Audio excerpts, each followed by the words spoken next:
আসসালামু আলাইকুম ওরহমতুল্লাহ।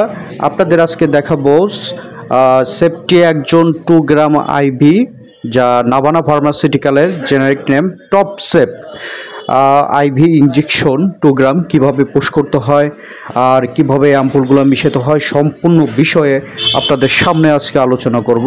শুধু ধৈর্য সহকারে ভিডিওটা দেখবেন, আশা করি অনেক কিছু এখানে শিখতে পারবেন আপনারা। যারা নতুন ফার্মেসি দিচ্ছেন কিংবা ভাবছেন দেবেন, শুধুমাত্র তাদের জন্য এই ভিডিওটা।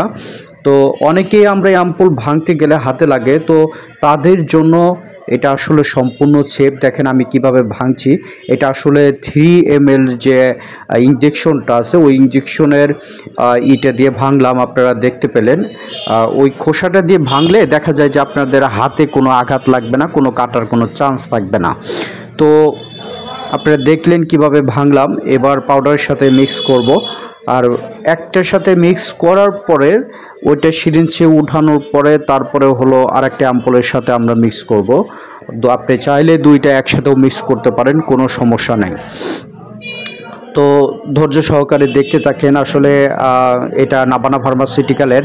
আপনারা চাইলে অন্য কোনো যে কোনো একটা কোম্পানি আছে, আপনারা ওরিসেপ আছে, আপনার সেপ্টন 2 গ্রাম আছে, যে কোনো জিনিস আপনারা এগুলো 1 গ্রাম 2 গ্রাম পিপিআই ইঞ্জেকশন, অমিপ্রাজল, ইসেমিপ্রাজল সব কিছু একই ক্যাটাগরি। আপনারা কিভাবে ভাঙতে হবে আর কিভাবে পুশ করতে হবে এগুলো সম্পূর্ণ বিষয়ে আপনাদের ভিডিওর মাঝে তুলে ধরলাম। আর আরেকটা বিষয় হলো, আপনারা যদি ফেসবুক থেকে আমার ভিডিওটা দেখে থাকেন তাহলে অবশ্যই ফলো দিয়ে পাশে থাকবেন এরকম নতুন নতুন ভিডিও আপডেট পাওয়ার জন্য। আর যারা ইউটিউব থেকে দেখছেন তারা অবশ্যই চ্যানেলটা সাবস্ক্রাইব করে রাখবেন, যাতে সবার আগে ভিডিওটা আপনার সামনে গিয়ে পৌঁছায়। এখন আমাদের পুরা কাজগুলো কমপ্লিট হয়ে গেল। এখন আমরা বাটারফ্লাই লাগানোর পরে আমরা কিভাবে আইভি ইঞ্জেকশনে পুশ করব, প্লাস আমরা কিভাবে ভ্যানটা বের করব, তো আপনারা দেখতে থাকেন। আপনারা দেখতে পাচ্ছেন আমরা বাটারফ্লাইটা লাগালাম। বাটারফ্লাইটা লাগানো শেষ। এখন আমরা আপনার হাওয়াটা বের করে দিলাম। দেওয়ার পরে যে ভ্যানে আমরা দেব সেই ভ্যানটা আগে ওইখানে টুনিকেটটা বাঁধার পরে আমরা ওইখান থেকে ভ্যানটা আগে বের করব। এখানে ইঞ্জেকশনের ভিতরে আপনার একটা অ্যালকোহল প্যাড পাবেন, একটা 1 টাইম টেপ পাবেন। তো আমরা এই যে দেখেন কিভাবে এখানে আমরা টুনিকেটটা বাঁধছি, ঠিক এরকমভাবে সেমভাবে বাঁধার পরে আপনি ভ্যানটা পাবেন। এখন আমাদের বাঁধা শেষ। এখন আমরা অ্যালকোহল প্যাড দিয়ে মুছবো, এখানে জীবাণু মুক্ত করে নেব ইঞ্জেকশনটা পুশ করার জন্য। তো আমাদের যখন আমার এখানে যখন মোছা শেষ হবে তখনই দেখেন এই যে আপনার ভ্যানটা সম্পূর্ণ জেগে উঠছে।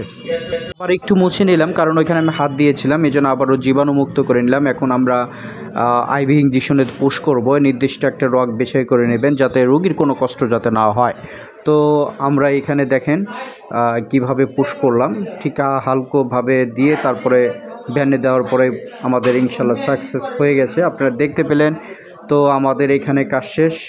তো আমাদের জন্য দোয়া করবেন। আর এত লম্বা সময় ভিডিও যারা ধৈর্য সহকারে দেখছেন তাদেরকে আমার মন থেকে অসংখ্য অসংখ্য ধন্যবাদ জানাই। আমাদের পাশে থাকবেন, ইনশাল্লাহ আমিও আপনাদের পাশে থাকবো।